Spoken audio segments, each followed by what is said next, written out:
My name is Jake, and on the surface, my life is perfect.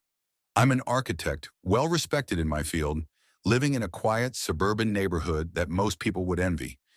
My marriage to Emily, now 8 years strong, is the cornerstone of that life. We're the couple others look to, the ones who host the barbecues, who everyone assumes are solid, and until recently I believed that too.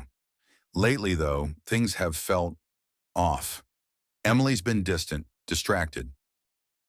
Late nights at work, phone calls she takes in another room, the way she avoids my gaze when I ask simple questions. I tell myself it's just the stress, the weight of my frequent business trips pulling us apart.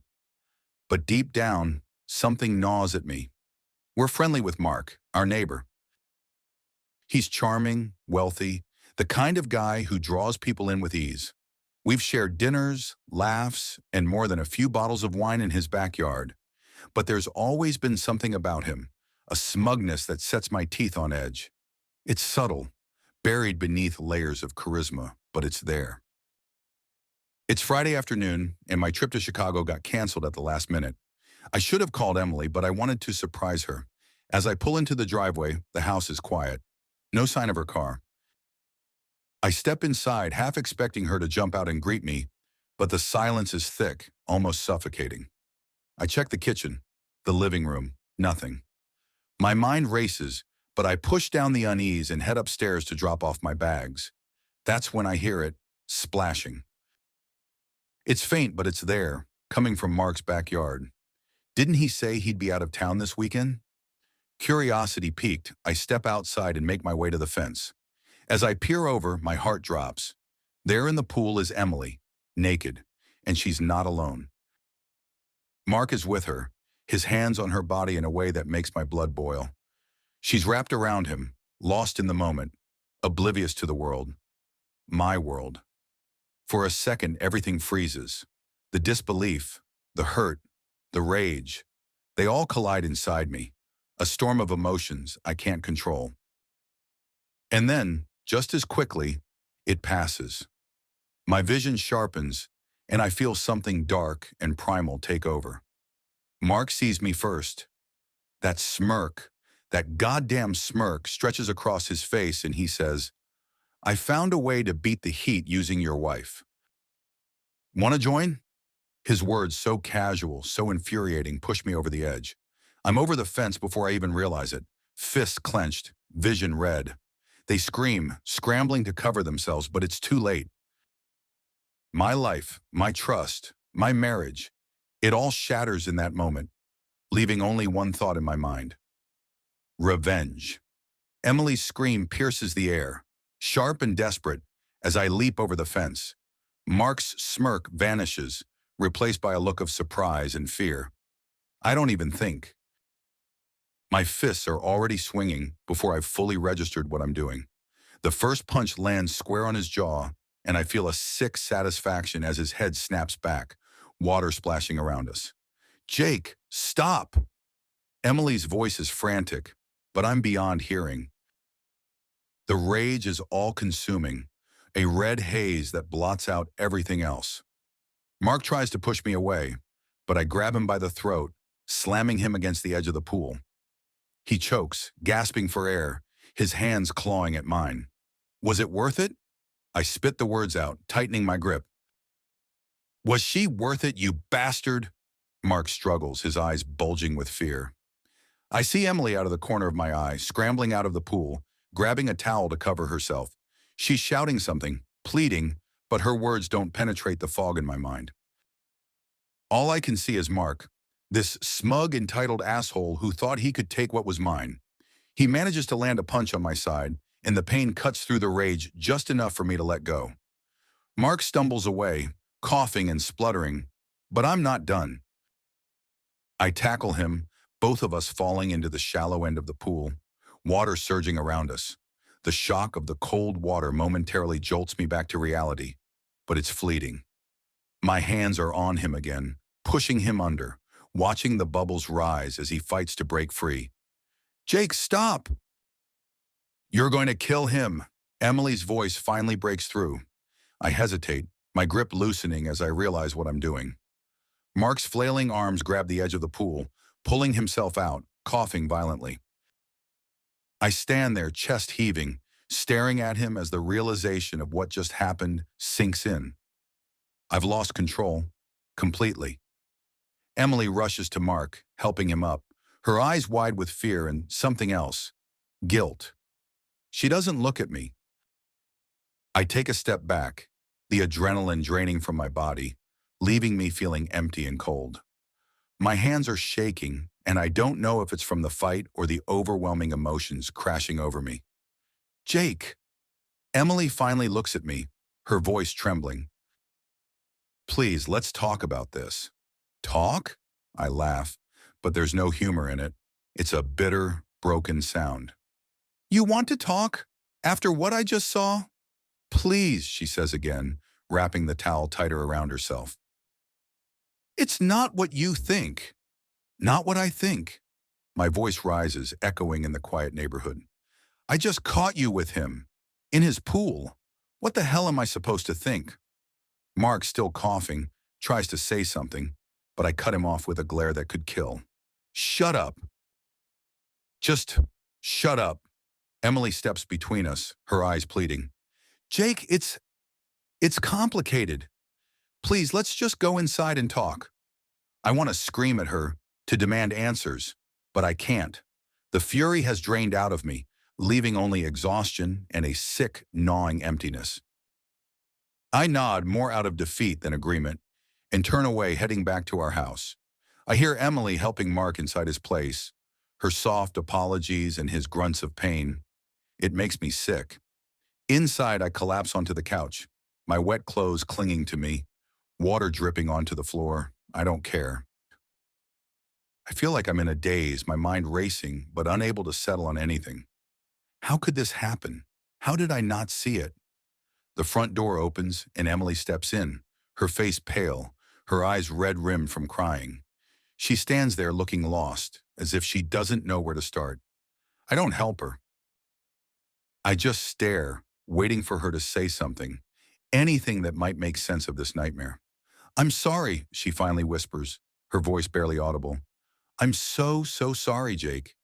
Sorry, I echo, the word tasting bitter in my mouth. You're sorry? That's it? She nods, tears spilling down her cheeks. I didn't want it to happen, Jake. I swear. It just did. I shake my head, feeling the anger start to bubble up again. How long? She hesitates and I can see the conflict in her eyes. A few months. A few months, I repeat, trying to wrap my head around it. Why, Emily? Why him? She wipes at her tears, her hands trembling. I don't know. I was lonely, Jake. You're always gone and I just felt so alone. Alone? My voice is harsh, accusing. So you go and sleep with the neighbor? That's how you deal with feeling alone? She flinches at my words, but I can't stop. How many times, Emily? How many times have you done this? She doesn't answer, just looks down at the floor, her silence telling me more than I want to know. I feel like I've been punched in the gut, the wind knocked out of me. This isn't just a one-time thing. It's been going on for months. All those late nights, the secretive phone calls. It all makes sense now, and it's killing me. I'm sorry, she says again, but the words are empty now, meaningless. I get up, the movement abrupt, and she takes a step back, fear flashing in her eyes. I see her shrink from me, and it's like a knife to the heart. I need to get out of here, I mutter, pushing past her. I can't be in this house right now. Can't be near her. I grab my keys and head out the door, not knowing where I'm going, just knowing I need to get away. Away from her. Away from this betrayal that's ripping me apart. I drive aimlessly, my thoughts spinning in 1,000 directions. Part of me wants to go back and confront Mark again, to finish what I started. But there's another part, a darker part, that wants something else. Revenge. I want them both to pay, to feel the pain that's eating me alive right now. I find myself at a small, secluded park on the edge of town. It's a place I used to go when I needed to think, to clear my head. I sit on one of the benches, the cool evening air chilling my wet clothes, but I don't care. I just sit there, staring at nothing, trying to make sense of the chaos in my mind. The image of them together in that pool keeps flashing in my head, and each time it does, it feels like a knife twisting in my gut. How could she do this? How could she betray me like that? And with him, of all people. I can't just let this go. I can't just forgive her and move on like nothing happened. But what do I do? Divorce? Publicly humiliate them? Neither seems enough. I want to hurt them, to make them feel every bit of the agony I'm feeling right now. The thought of revenge starts to take root in my mind, growing stronger with each passing minute. I can't just walk away from this. I need to do something, something that will make them both regret ever crossing me. But as the anger simmers, something else begins to creep in. Fear. What if this is bigger than just an affair? What if there's more to Mark than I know? The way he looked at me, that smirk, it was like he wasn't afraid, like he had the upper hand somehow. I pull out my phone, my fingers shaking slightly as I scroll through my contacts. I stop at the name of a private investigator I know, someone who deals with more than just cheating spouses. I hesitate for a moment, but then I hit dial. If there's more to this, I need to know. And if there's a way to bring Mark down, I'm going to find it. The phone rings twice before a gruff voice answers. Yeah? It's Jake, I say, my voice steady, determined. I need your help. It's about my wife and my neighbor. There's something going on and I need to know everything, no matter what it takes. As I hang up, I realize that this is just the beginning. The rage hasn't subsided. It's taken a new form. And now I'm not just a husband betrayed.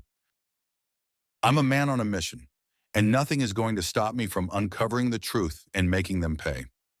The private investigator, a man named Carter, works fast. Within a week, he has photos, text messages, and recorded conversations that confirm what I already know. Emily and Mark have been involved for months, but that's not all. Carter digs deeper, uncovering something far more sinister. Mark isn't just a cheating neighbor. He's connected to a network of criminal activities that run far beyond our suburban bubble. Carter shows me the evidence in a dimly lit room above a dingy bar, the kind of place where people go to disappear. As I flip through the photos and transcripts, my anger boils over. I knew Mark was trouble, but this is a whole new level of betrayal. Mark's not just messing around with your wife, Carter says, his voice low and gravelly. He's into some serious shit. Money laundering, blackmail, you name it. This guy's dangerous, Jake. And if he finds out you're onto him, you and your wife could be in real trouble. I clench my fists, the urge to punch something, anything, almost unbearable. What do? I ask, my voice tight with suppressed rage. Carter leans back, studying me with narrowed eyes. You've got two choices. You can take this to the cops, but I wouldn't trust them. Mark's got connections. Or you can handle this yourself, but it's gonna get messy. Messy how? Messy as in people get hurt, lives get ruined. You ready for that? I don't hesitate. I want him destroyed. Carter nods, a small smile playing at the corners of his mouth. All right, but be careful. He's not going to go down easy. With Carter's help, I start to piece together a plan. First, I confront Emily. I wait until she's home, sitting quietly at the kitchen table, her face pale and drawn. She knows I've found out, but she doesn't know the extent. Why didn't you tell me? I ask, my voice cold, controlled. She looks up, her eyes filled with tears. I was scared, Jake. Mark. He's not who you think he is.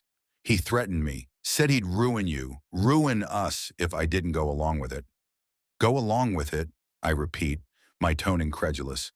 So you just let him blackmail you into sleeping with him? She flinches, guilt and shame written all over her face. It wasn't like that. At first, I thought I could handle it, that I could get out, but he kept pushing, kept pulling me deeper. I was trapped, Jake. I want to believe her. I really do. But the image of her in that pool with Mark, her body pressed against his, is burned into my mind. You should have told me, I say, my voice hardening. Instead, you let it happen. You let him win. Tears spill down her cheeks, and she doesn't try to wipe them away. I'm so sorry. I was weak, and I let you down. But I'm telling you now, Mark isn't just a cheater. He's dangerous. He's got people everywhere watching us. He'll know if we try to fight back. I pause, the weight of her words sinking in. We? I ask, raising an eyebrow. Emily nods, determination flickering in her eyes. I want to help you take him down, Jake. I owe you that much. Part of me wants to push her away, to handle this on my own. But the other part, the part that still loves her despite everything, knows I need her. All right, I say, my voice softer. But you need to be careful. If Mark gets wind of what we're doing, he won't, she interrupts, her voice steady. I'll make sure of it. Over the next few days, we start putting our plan into action. Carter continues digging, gathering more evidence of Mark's criminal activities. Meanwhile, I begin to notice strange things happening. Subtle at first. Anonymous text messages telling me to back off. My car vandalized in the middle of the night. The feeling of being watched everywhere I go. It's clear Mark knows something is up, but he doesn't know how much. Not yet. One night, after a particularly tense day of trying to act normal at work while planning Mark's downfall, I come home to find our front door slightly ajar. My heart pounds as I step inside, every muscle tensed for a fight. The house is dark, eerily quiet. I reach for the light switch, but before I can flip it, I hear a voice, low, threatening. Nice house you got here, Jake. I freeze, recognizing the voice instantly. Mark steps out of the shadows, his smile cold and calculating. You didn't think I'd notice, did you? All those questions you've been asking, all those people you've been talking to, you're not as subtle as you think. My blood runs cold, but I force myself to stay calm. Get out of my house, Mark. Now! He laughs, a sound that sends chills down my spine. Or what? You gonna call the cops? Go ahead. Go! I've got half of them in my pocket. I take a step forward, trying to close the distance between us. You don't scare me. Mark's smile widens. You should be scared, Jake. You're messing with things you don't understand. Back off now, and maybe I'll let you walk away from this with your life. For a split second, I consider it. Just giving up, letting Mark have his victory. But then I remember Emily's terrified face, the way she's been living in fear, and my resolve hardens. I'm not backing down. Mark's expression darkens, and I see a flash of something dangerous in his eyes. You'll regret this, he says, his voice a low growl. I promise you that. He turns and walks out, leaving me standing in the darkness, my heart pounding. I know now, without a doubt, that this isn't just about revenge anymore. It's about survival. The next day I go to the police, but as Carter predicted, it's useless. The officers I talk to seem uninterested, even hostile. It's clear Mark's reach extends deep into the local law enforcement, just as Emily warned. Frustrated and desperate, I realize I have no choice but to take matters into my own hands. Carter arranges for us to meet with an FBI agent who specializes in cases like this. Corruption, organized crime, things that are too big for the local cops to handle. The agent listens carefully as we lay out everything we've uncovered, his expression grim. This isn't the first time I've heard of Mark, the agent says, leaning back in his chair. We've been trying to build a case against him for years, but he's slippery. He covers his tracks well, and every time we get close, he slips away. But you have enough now, right? I ask, desperation creeping into my voice.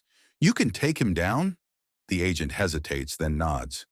We've got enough to bring him in, but it won't be easy. He's got a lot of people in his pocket, and once we make a move, things are going to get ugly. I nod, understanding the gravity of the situation. We're ready. The agent gives us instructions, setting up a plan to trap Mark and bring him down once and for all. Emily and I are placed under protective surveillance, but it doesn't ease the tension that hangs over us like a dark cloud. Every day is a waiting game, every sound, every shadow making my nerves jump.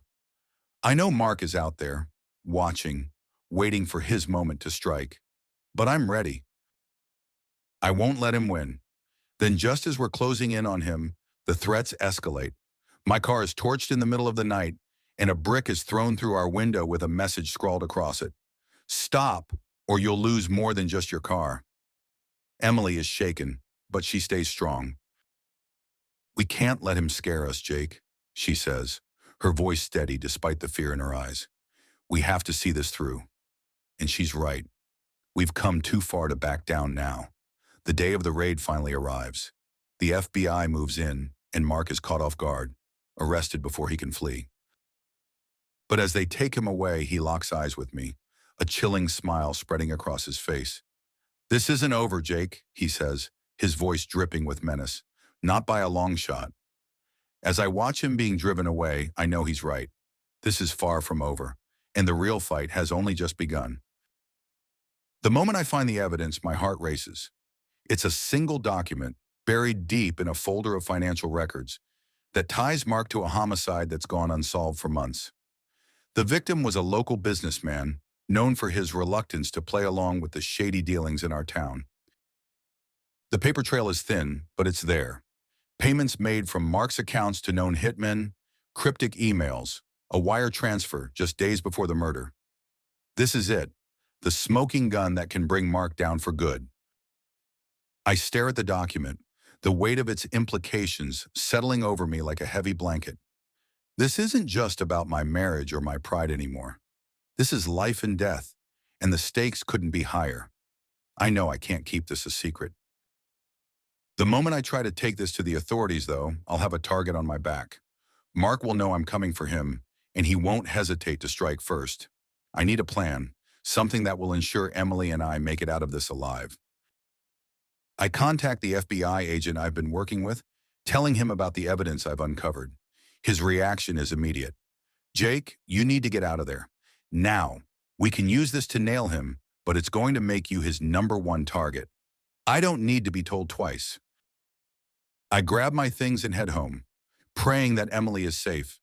But when I walk through the door, the house is eerily quiet. My stomach drops. I call out her name, but there's no answer. Panic sets in as I search the house, my heart pounding in my chest. Then I see it, a note hastily scrawled and left on the kitchen counter. If you want her back, you know where to find me. Come alone. Bring everything you've got on me, or she dies. Mark's handwriting is unmistakable. He's taken Emily. My blood runs cold, fear and fury battling for control. I'm out the door before I even realize it, the note clutched in my hand. I don't know if this is a trap, but I don't care. I have to save her. The address on the note leads me to an abandoned warehouse on the outskirts of town. It's the perfect place for a showdown, isolated, far from prying eyes. My mind races as I approach, trying to come up with a plan. I'm supposed to come alone, but the FBI agent promised backup. They'll be nearby, waiting for my signal. I slip inside the warehouse, my heart pounding in my ears. The space is dark, lit only by a few flickering lights overhead. And then I see her, Emily, tied to a chair in the center of the room, her face pale and terrified. Mark stands behind her, a gun in his hand. Jake, he says, his voice cold and mocking. You actually came. I wasn't sure you had the guts. Let her go, I say, my voice shaking with barely controlled rage. I brought what you want. I hold up the folder, the evidence that could put him away for life. Mark eyes it with interest, but he doesn't lower the gun. Drop it, he orders. And kick it over here. I do as he says, my mind racing with possible moves. The FBI should be moving in any second now, but I can't rely on that. I need to keep him talking, keep him distracted. Why, Mark? I ask, stalling for time. You had everything. Why get involved in this? He laughs, a harsh, bitter sound. Everything? You think I wanted this life? I've been doing dirty work for people more powerful than you can imagine. This was never about choice. It was about survival. And now you've pushed me into a corner. So what's the plan, I ask, trying to sound calm. Kill me? Kill her? And then what? Run for the rest of your life? Mark's face hardens. I don't run. I eliminate threats. You and your wife are threats, Jake. You forced my hand. Before I can respond, there's a loud crash as the FBI agents storm the warehouse, their guns drawn. Chaos erupts as Mark whirls around, firing his weapon. I dive for cover, my heart in my throat. Bullets fly, and I can hear Emily screaming, but I can't see her. I crawl towards her, keeping low as the gunfire continues. I reach her, my hands shaking as I work to untie the ropes holding her down. Emily, it's going to be okay, I whisper, trying to reassure her, even though I'm not sure I believe it myself. But just as I get her free, I feel a sharp pain in my side. I gasp, looking down to see blood spreading across my shirt. Mark got me. The pain is intense, but I force myself to keep moving, pushing Emily towards the exit. Go! I shout, clutching my side as I try to stay upright. Get out of here. She hesitates, her eyes wide with fear. Jake! Go! I repeat, more forcefully this time. She finally listens, running for the door as the gunfire continues. I stagger to my feet, trying to stay conscious. I see Mark still firing, but he's outnumbered and outgunned. The FBI agents move in, and in a matter of seconds, it's over. Mark goes down, a bullet to the chest ending his reign of terror. I collapse to the ground, the pain overwhelming. But even as I fade in and out of consciousness, I feel a strange sense of relief. It's over. We're safe. The next thing I know, I'm in a hospital bed, my side bandaged, Emily sitting beside me. She looks exhausted, but when she sees I'm awake, she smiles, a genuine smile, filled with relief and love. Jake, she whispers, taking my hand. You're okay. I manage a weak smile, squeezing her hand. We're okay, I correct her. It's over. She nods, tears in her eyes. It's over. But even as we sit there, holding each other, I can't shake Mark's final words. This isn't over, Jake, not by a long shot. The ordeal leaves both of us scarred, inside and out. The physical wounds will heal, but the emotional ones, those will take time. Emily and I try to pick up the pieces of our lives, but it's not easy. The trust we once had is shattered, and rebuilding it is like trying to mend a broken vase. We can see the cracks, even if we glue the pieces back together. We both start therapy, separately at first, then together. It's a long, painful process, filled with tears, anger, and moments of doubt. But slowly we begin to heal. We talk about everything, about the affair, about Mark, about the fear and the guilt. It's not easy, but we're determined to make it through together. As the trial approaches, the media descends on us like vultures. Mark's criminal network is exposed, and the case becomes a national sensation. Every detail of our lives is scrutinized, and the skeletons in our closets are dragged out for everyone to see. It's humiliating, and more than once I wonder if it's worth it. But then I remember why we're doing this, why we're fighting, not just for justice, but for ourselves, for our future. And I know we can't give up. The trial is long and grueling, but in the end, Mark's accomplices are convicted, and his empire is dismantled. The moment the verdict is read, I feel a weight lift off my shoulders. Justice is served, and for the first time in months, I can breathe again. But as Emily and I walk out of the courthouse, hand in hand, I know this is just the beginning. We've survived the storm, but the journey to normalcy is far from over. We have a long road ahead of us, filled with challenges and doubts, but we're facing it together, and that's all that matters. As we drive home, the sun setting in the distance, I glance over at Emily. She meets my gaze, a small smile playing on her lips. We made it, she says softly. Yeah, I reply, squeezing her hand. We made it. But even as I say the words, I can't shake the feeling that the shadows of our past will linger for a long time. Mark may be gone, but his impact on our lives is far from over. With Mark behind bars and his criminal network dismantled, it should feel like the storm has passed. But instead, a new kind of pressure settles over us, one that's quieter but no less intense. The trial is looming, and as the days tick by, Emily and I are thrust into a different kind of chaos, one that involves endless preparation, media scrutiny, and the constant gnawing anxiety that someone might come after us in retaliation. The FBI moves us into a safe house, a nondescript place far from our old neighborhood. It's supposed to be a place of refuge, but it feels more like a prison. The windows are small, and the blinds stay drawn at all times. I don't sleep much anymore, always half expecting someone to kick down the door in the middle of the night. Emily tries to make the best of it, but I can see the strain on her face. We've been through so much, and while we've come a long way in mending our relationship, the cracks are still there. We talk in quiet whispers, always aware of the agents stationed outside, listening, watching. It's like we're never truly alone, and it's suffocating. One night as we lie in bed, Emily turns to me, her voice barely above a whisper. Jake, what if this never ends? What if we're never really free of him? I don't have an answer. I reach out, taking her hand in mine. We have to believe that it will. We've come this far. We can't give up now. She nods, but I can tell she's not convinced, and neither am I. The days leading up to the trial are a blur of meetings with lawyers, rehearsals for testimony, and media briefings. The FBI is determined to keep a tight lid on things, but leaks happen, and soon the story is splashed across every news outlet. We're hounded by reporters, their cameras and microphones shoved in our faces whenever we step outside the safe house. It's exhausting, and I feel like we're living under a microscope. As the trial date approaches, the tension ramps up. We've received more than a few anonymous threats, letters slipped under our door, phone calls in the middle of the night.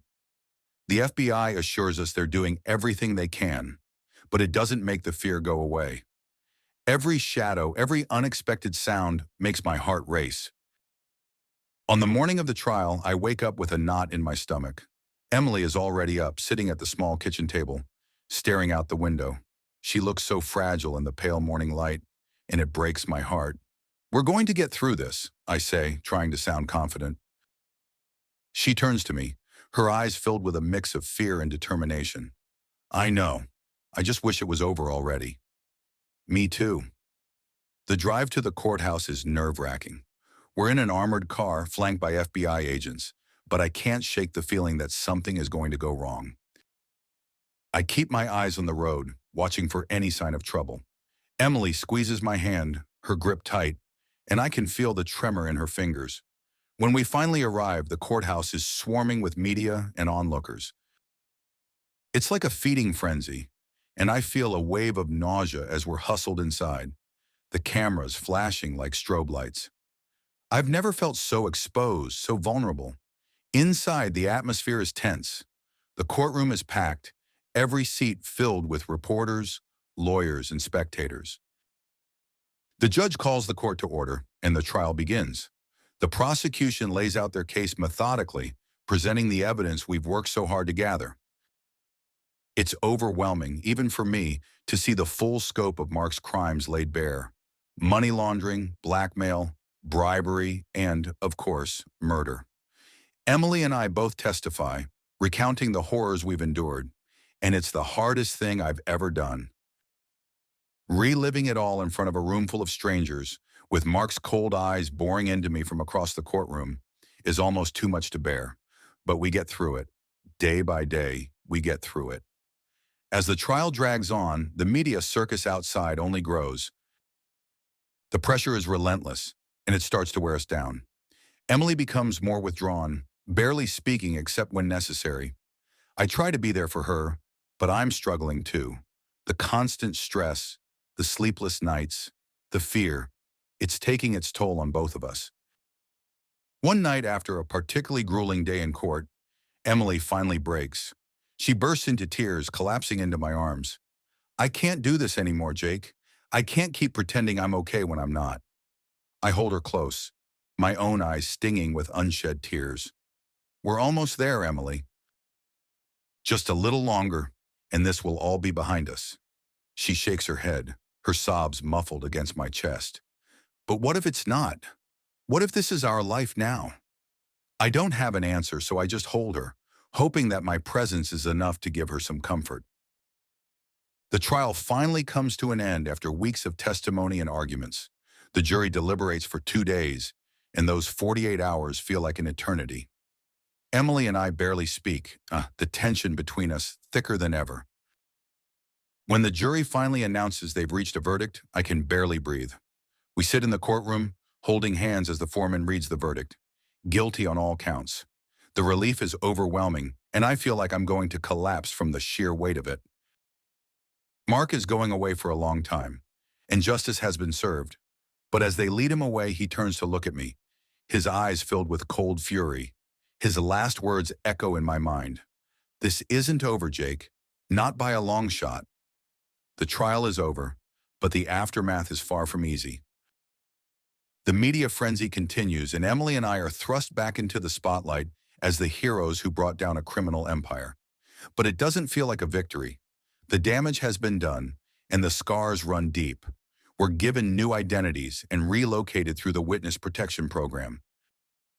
It's supposed to be a fresh start, a chance to rebuild our lives in peace. But the transition is harder than I expected. We're in a new town, with new names, and everything feels foreign. I find it difficult to trust anyone, always looking over my shoulder, waiting for the other shoe to drop. Emily tries to throw herself into her art, but I can see the strain in her eyes. The events of the past months have left her shaken, and the sense of loss is palpable. We've lost our home, our friends, our sense of normalcy. And despite everything, there's still a part of me that wonders if Mark's reach will find us even here. We both struggle to adjust to our new reality. The distance between us, once a mere crack, has widened into a chasm. We try to reconnect, to find the love we once had, but it's like we're two different people now.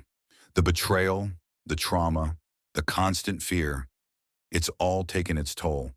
But we're still here. We're still fighting, and that has to count for something. One day, as we're sitting on the porch of our new home, Emily turns to me, her voice quiet.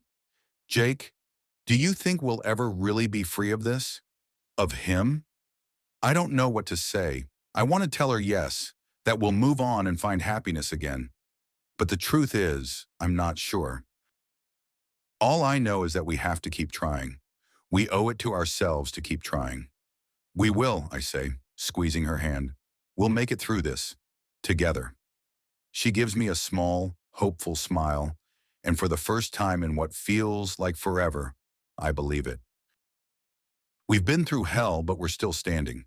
And as long as we have each other, there's hope for a future where the shadows of our past don't define us. The road ahead is uncertain, but it's one we'll walk together, step by step, until we find the peace we've been searching for. It's been a few months since the trial ended, and life is starting to feel somewhat normal again.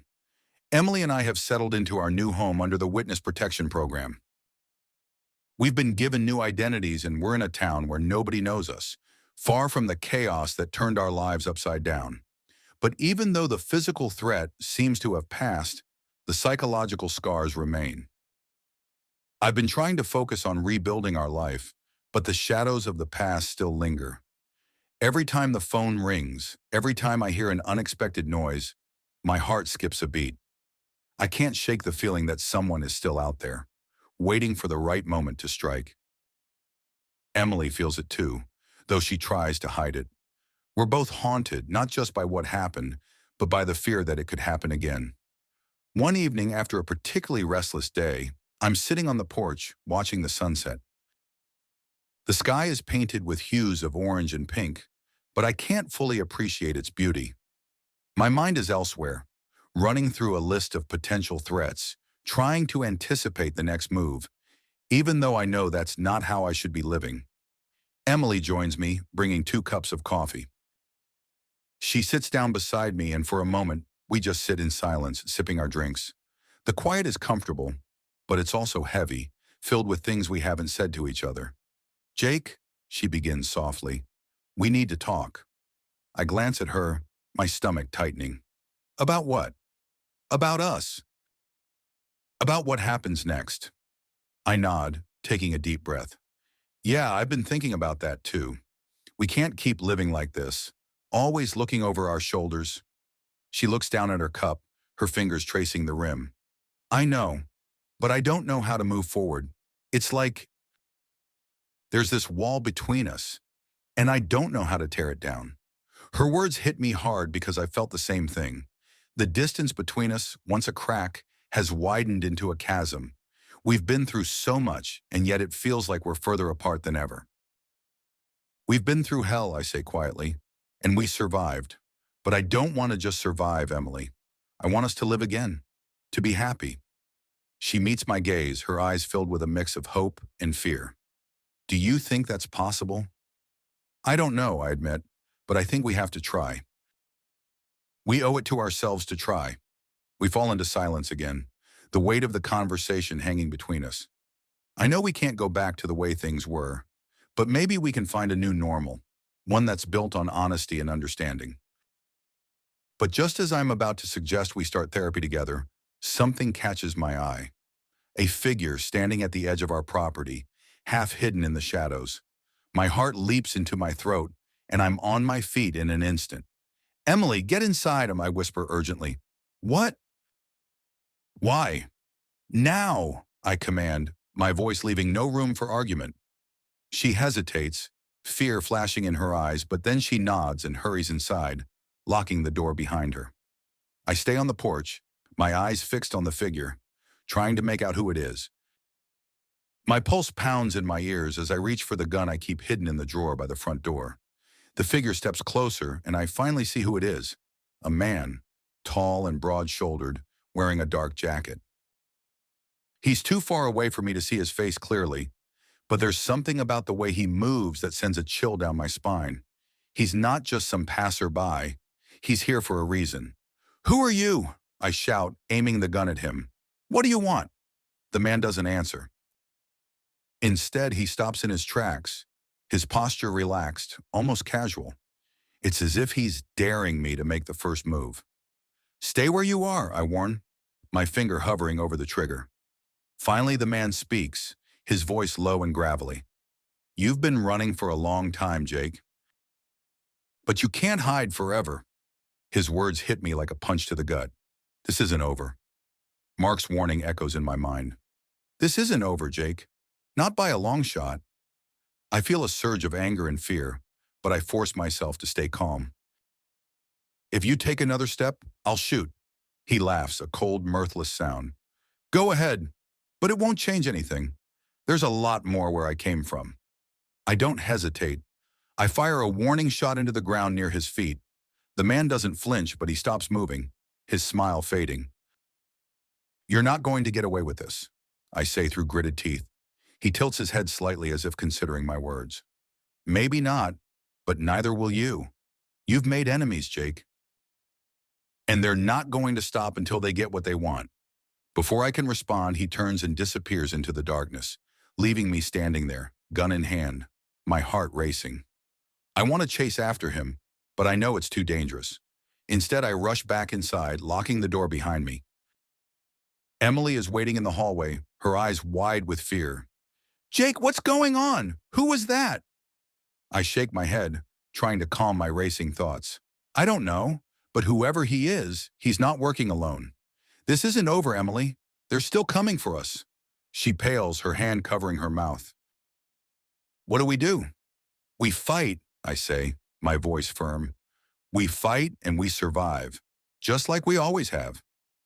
The next few days are a blur of preparation. We contact the FBI, and they tighten our security, but the tension is unbearable. We're constantly on edge, waiting for the next threat, the next attack. I barely sleep, my mind racing with possibilities, trying to stay one step ahead of whoever is after us. But as the days turn into weeks, the threats don't materialize. It's almost worse than if they had. This constant waiting, this feeling of being hunted. Emily and I try to keep things normal, but it's impossible. The fear is always there, lurking in the background, poisoning everything. One night, as we're sitting in the living room, the tension between us finally breaks. Emily turns to me, her voice shaking. Jake, I can't do this anymore. I can't live like this. Always afraid, always waiting for something bad to happen. I know, I say, my own voice strained. But we don't have a choice. Maybe we do, she says, her eyes searching mine. Maybe it's time to stop running. Maybe it's time to face this head-on together. I want to argue to tell her it's too dangerous, but deep down I know she's right. We can't keep living in fear, waiting for the next threat to come. We have to take control of our lives, no matter the cost. The next morning we make the decision together. We're going to confront whatever or whoever is coming for us. We're going to stop running, stop hiding, and face this head-on. It's not an easy choice, but it's the only one that makes sense. We contact the FBI and tell them our plan, and though they're hesitant, they agree to help us set a trap. We're done playing the victim. We're going to take back our lives. The final confrontation comes faster than we expect. It's late at night, and we're waiting in the living room, the house silent except for the occasional creak of the floorboards. The tension is suffocating, but we're ready. We're armed. The FBI agents are stationed outside, and we're not going to let fear control us anymore. When the door bursts open, I'm ready. The man from before is back, and this time he's not alone. But we're prepared, and the fight that follows is brutal, chaotic, and terrifying. I feel a surge of adrenaline as we struggle, the sound of gunfire ringing in my ears, the world narrowing down to this one moment, this one fight for survival. It's over in minutes, though it feels like hours. The attackers are subdued, the threat neutralized. As the FBI agents move in, securing the scene, I finally allow myself to breathe. We've done it. We've survived. Emily and I stand in the wreckage of our living room, bruised and battered, but alive. The relief is overwhelming, and for the first time in what feels like forever, I feel a sense of peace. This chapter of our lives is finally over. In the days that follow, we both seek therapy, determined to heal not just our bodies but our minds and hearts. It's a long, painful process, but it's worth it. We've been through hell and back, but we're still here, and we're not going to let fear dictate our future. I take a leave from work, deciding that it's time to focus on what truly matters. My relationship with Emily, our future together. She throws herself into her art, finding solace in creativity, and I support her every step of the way. Eventually, we return to our hometown, ready to reclaim our lives and identities. The sun is setting, casting a warm golden light across the beach. Emily and I sit side by side on the sand, our hands intertwined as we watch the waves gently roll in. It's the first time in months that I've felt truly at peace. The constant tension, the fear, the uncertainty, it's all fading away, replaced by a sense of calm that I almost forgot was possible. I reflect on everything we've been through, the betrayal, the violence, the trial. It all seems like a lifetime ago, even though it's only been a few months. We've both changed so much. The man I was before all this feels like a distant memory, someone naive and trusting, unaware of the darkness that lurked just beneath the surface of our lives. But that man is gone now, replaced by someone stronger, someone who has faced the worst and come out the other side. Emily squeezes my hand and I turn to look at her. She's smiling, a real, genuine smile, the kind I haven't seen in so long. It's a reminder that we've made it through the fire and we're still standing. We're still together. Do you ever think about what could have been? She asks, her voice soft, almost hesitant. Sometimes, I admit, but I try not to dwell on it. What matters is that we're here now and we have a chance to start over. She nods, her eyes fixed on the horizon. I'm glad we didn't give up, Jake. I'm glad we fought for this. So am I say, meaning every word. We sit in silence for a while, just enjoying the moment. The beach is nearly empty, and the only sounds are the gentle lapping of the waves and the distant call of a seagull. It's the kind of peace I didn't think we'd ever find again. Eventually, Emily breaks the silence.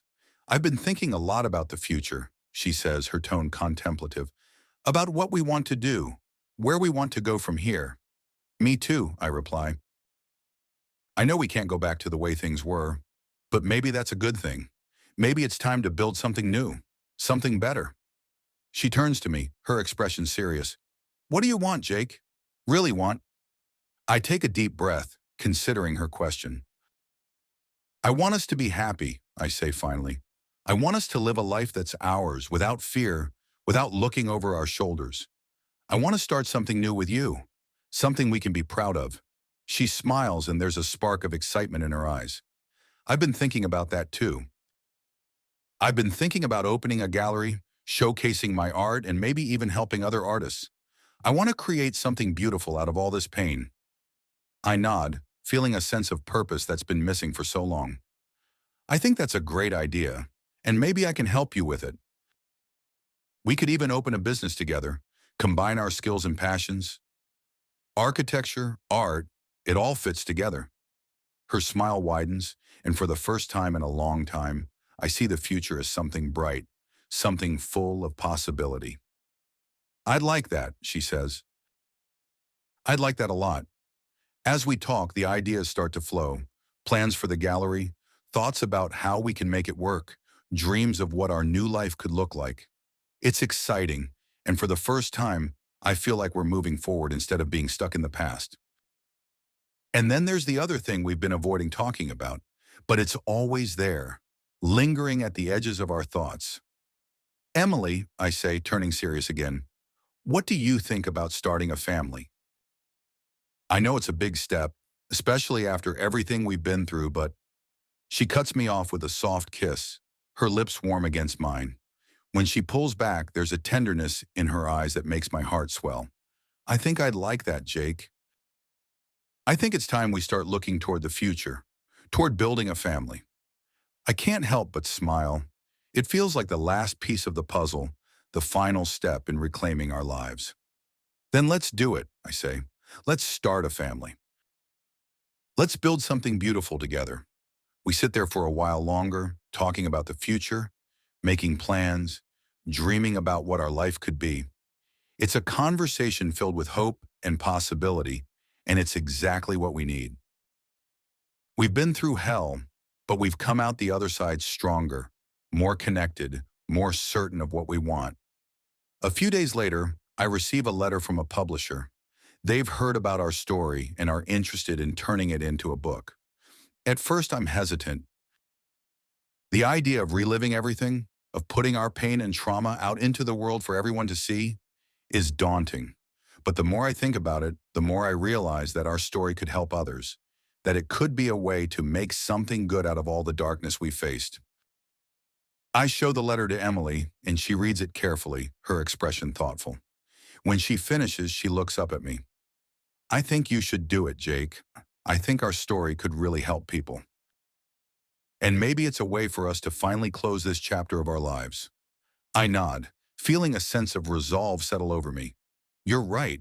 It's time to move forward, to let go of the past. And maybe sharing our story is the first step in doing that. So I agree to write the book, and as I sit down to start, I realize how far we've come. The man who started this journey is gone, replaced by someone who's been tested, who's faced the worst and come out the other side stronger. And as I write, I feel a sense of closure, of finally putting the past to rest. Later that evening, we return to the beach, the same spot where we sat a few nights ago. The sun is setting again, casting that same golden light across the water. I take Emily's hand, and we sit there in silence, watching the horizon stretch out before us. There's a sense of peace between us, a sense of hope that wasn't there before.